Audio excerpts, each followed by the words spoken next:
بسم الله الرحمن الرحيم والتين والزيتون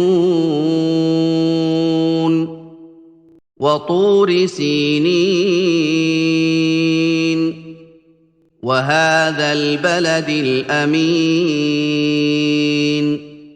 لقد خلقنا الإنسان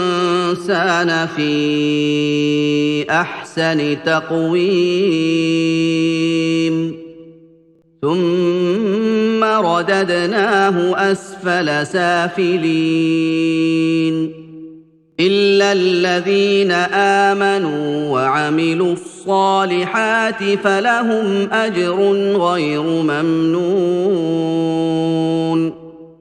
فما يكذبك بعد بالدين